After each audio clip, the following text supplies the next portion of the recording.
Assalamu alaikum to everyone who is watching this video lecture. This is Waqar from Cambridge International Science College at Talaga. Welcome to all the student classroom training इस video lecture में। और मैं ये कभी उम्मीद रखता हूँ कि इससे पहले जो लेक्चर मेरी तरफ से डिलीवर किए गए हैं वो आपने अच्छी तरह से समझे होंगे और यकीनन उनकी प्रैक्टिस की होगी, क्योंकि जब तक आप प्रैक्टिस नहीं करेंगे you will not be able to learn the course according to the need of course. If you want to learn your course according to its needs, then you will have to practice all the subjects, all the classes, all the queries, all the problems, all the issues.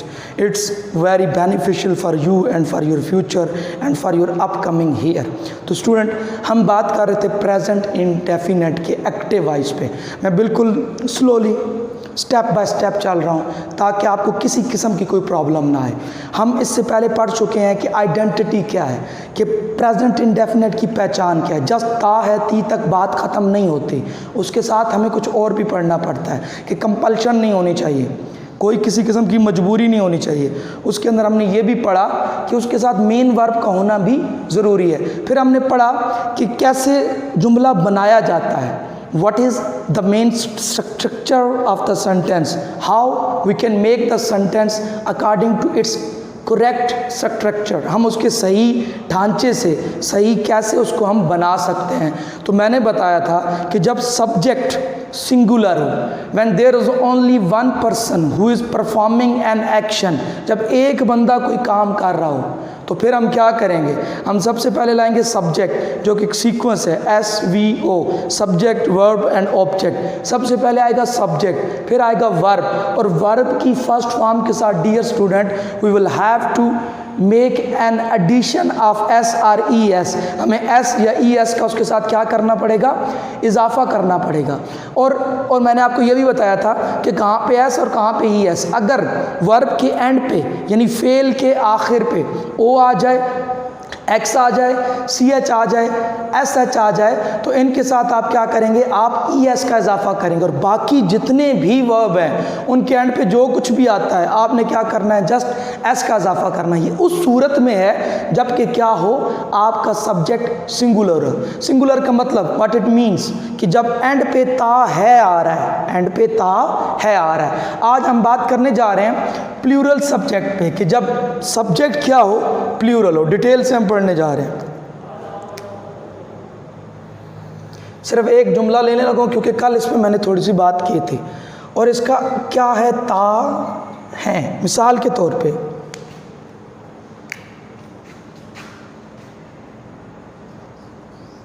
हम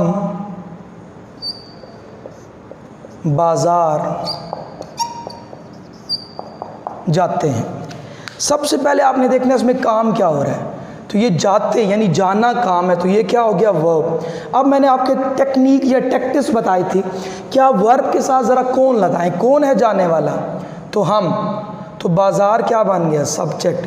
किस तरफ जा रहे हैं, बाज़ार की तरफ. हम सब्जेक्ट और बाज़ार ऑब्जेक्ट. अब इसको हम ट्रांसलेट करते हैं. मिसाल के तौर पे हम की इंग्लिश क्या है, वी. अब वी के साथ क्या लगाना है आपने, ये आ गया सब्जेक्ट. फिर वर्ब क्या है, जाना. जाना की इंग्लिश फर्स्ट फॉर्म है गो, वी गो टू मार्केट. हम बाजार जाते हैं. तो ये कॉन्सेप्ट आपका क्लियर हो गया. अब ये देखिए आपके सामने सब्जेक्ट वर्ब ऑब्जेक्ट, हमने कोई इसके साथ SES का इजाफा नहीं किया. अब देखिए हम इसका लेने जा रहे हैं नेगेटिव. नेगेटिव सेंटेंसेस के अंदर अब हम दो चीज़ों का इस्तेमाल करेंगे, क्योंकि स्टूडेंट हमने पढ़ा था कि एक वो तरीका था जिसके अंदर S और ES का क्या होता था, इजाफा होता था, और दूसरा वो था जिसके अंदर S और ES का इजाफा नहीं है. For example we go to market, यहाँ पे हमने गो के साथ S या ES का इजाफा नहीं किया, लेकिन जब हमने लिखा था, वो ख़त लिखता है ही राइट्स अ लेटर, तो हमने वहाँ पे S और ES का क्या किया था डियर स्टूडेंट, इजाफा किया था. तो यहाँ पर भी फिर दो चीज़ें आ गई, तो यहाँ पे भी हमें दो चीज़ों का इस्तेमाल करना पड़ेगा. यानी एक वो थे, अब यहाँ पे देखिए सिंगुलर, मैं यहाँ पे लिख देता हूँ, यानी जब सब्जेक्ट सिंगुलर हो सॉरी, तो वहाँ पे आप डज प्लस नॉट का इजाफा करेंगे और एस या ई एस का इजाफा ख़त्म हो जाता है। यानी यहाँ पे आप एस और ई एस का इजाफा नहीं करेंगे, वो आप ख़त्म कर देंगे। और बाकी सब के साथ प्लूरल सब्जेक्ट्स जिनमें काम करने वाला एक से ज़्यादा होता है, जिसके एंड पे ता है आता है, या आई हो या यू हो। ये मैंने दोनों इसलिए अलग लिखे हैं कि आई और यू के एंड पे ना है आता है ना है आता है। एक के एंड पे हो आता है और एक के एंड पे हूँ आता है। इसलिए अब यहाँ पे हम क्या करेंगे, यहाँ पे हम सब के साथ डू नॉट और दोनों में वर्ब की फर्स्ट फॉर्म, यहाँ पे भी वर्ब की फर्स्ट फॉर्म। तो स्टूडेंट ये इसका आप स्क्रीनशॉट ले लें ताकि आपको किसी किस्म की नोट्स बनाने में प्रॉब्लम ना हो।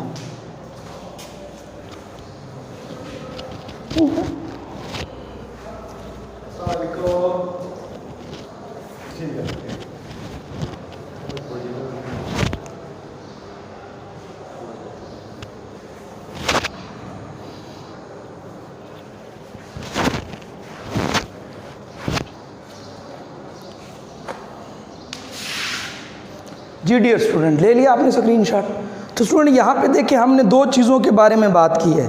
हमने यहाँ पे ये कहा है कि नेगेटिव सेंटेंसेस के अंदर या तो हम डज नॉट का इस्तेमाल करेंगे या हम डू नॉट का इस्तेमाल करेंगे। अब हम इसको एग्जाम्पल की मदद से समझने की कोशिश करते हैं।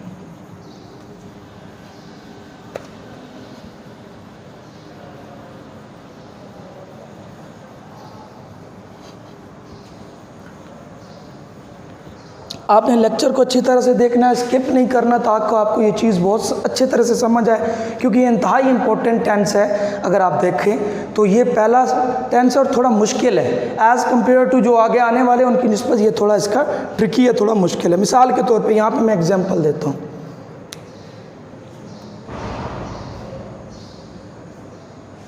वो मछली नहीं खरीदता है। अब यहाँ पे देखिए, यहाँ पे नेगेटिव का सेंस आ गया। वो मछली खरीदता है ये बात और है, वो मछली नहीं खरीदता है ये बात थोड़ी हट के है। अब ये वाली कैसे सेंटेंस इसको बनेंगे। अब यहाँ पे देखिए एंड पे क्या आ रहा है स्टूडेंट, ता है। It means there is a singular subject who is performing an action in this sentence, कि यहाँ पे काम करने वाला फ़कत एक बंदा है। तो स्टूडेंट यहाँ पे हम कैसे बनाएंगे, ही। अब जब भी सिंगुलर आ जाए तो मैंने आपको क्या कहा था कि हम डज नॉट का इस्तेमाल करेंगे, यानी ही डज नॉट। अब यहाँ पे देख लें आप, अब एस और ई एस का इजाफा हम ख़त्म कर देंगे। सीक्वेंस वही रहेगा, S V O, subject verb and object. Sequence में कोई तब्दीली नहीं आएगी। He does not. अब ख़रीदना, अब बाय रहेगा, बायज नहीं होगा, यहाँ पे बाय रहेगा। He does not. देखिए स्टूडेंट सीक्वेंस नहीं ब्रेक हुआ, यहाँ पे सब्जेक्ट, यहाँ पे verb. He does not buy a fish, वो मछली नहीं खरीदता है। तो यहाँ पे देखिए फिर ऑब्जेक्ट आ गया, यानी there is no change in the sequence of S V O. S V O same वैसे ही क्या किया जा रहा है, फॉलो किया जा रहा है। एक और एग्जांपल लेते हैं।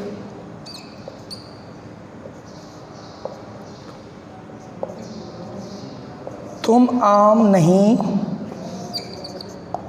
पसंद करते हो। एंड पे हो आ रहा है और हो जाहिर करता है यानी यू को, यानी तुम। अब देखिए स्टूडेंट, मैंने पहले अभी आपको लिख के बताया था कि जब सिंगुलर सब्जेक्ट ना हो, प्लूरल सब्जेक्ट हो, आई हो या यू हो, तो हमने किस चीज़ को फॉलो करना है, हमने यानी we are going to use do not. Not यानी डू नॉट।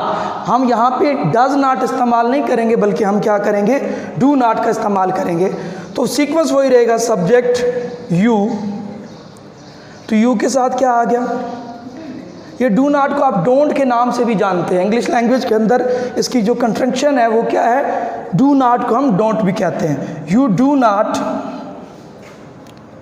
लाइक यहाँ पे देखिए सब्जेक्ट लाइक है, वर्ब, कोई ऐसी एस का इजाफा नहीं है। You do not like mangoes, you do not like, यहाँ पे आप आर्टिकल दी का इस्तेमाल भी कर सकते हैं और विदाउट दी भी बना सकते हैं। You do not like the mangoes, you do not like the mangoes. तो यहाँ पे हमने किस चीज़ का इस्तेमाल किया, हमने यहाँ पे डू नॉट का इस्तेमाल किया। एक और एग्जांपल लेते हैं और इसको कंप्लीट कर देते हैं। मैं कॉलेज वक्त पर नहीं जाता हो। कॉलेज ले लें, स्कूल ले लें, आपकी मर्ज़ी है, कोई इशू नहीं। तो यहाँ पे ये कैसे ट्रांसलेट होगा, आई। तो जब भी आई आ जाए और मैंने कहा था यू आ जाए तो उसके साथ हमेशा डू नॉट लगता है, ठीक है। सिर्फ सिंगुलर सब्जेक्ट के साथ हम क्या करते हैं, हम डज नॉट लगाते हैं। ये हूँ और हो, ये दोनों जब आ जाएं तो ये भी किसको रिप्रेजेंट करते हैं, डू नॉट को करते हैं। I do not, first form of verb जाना, जाना की इंग्लिश क्या होती है, go. I do not go to school या कॉलेज कर दें। अब है वक्त पर, वक्त कहते हैं इन टाइम, एट टाइम नहीं, in time. I do not go to school in time, मैं वक्त पर स्कूल नहीं जाता। तो देख ले स्टूडेंट, यहाँ पे सिंगुलर सब्जेक्ट था तो हमने डज नॉट का इस्तेमाल किया, यहाँ पे यू था हमने डू नॉट का इस्तेमाल किया, यहाँ पे आई था हमने डू नॉट का इस्तेमाल किया। इसका भी एक स्क्रीनशॉट ले लें।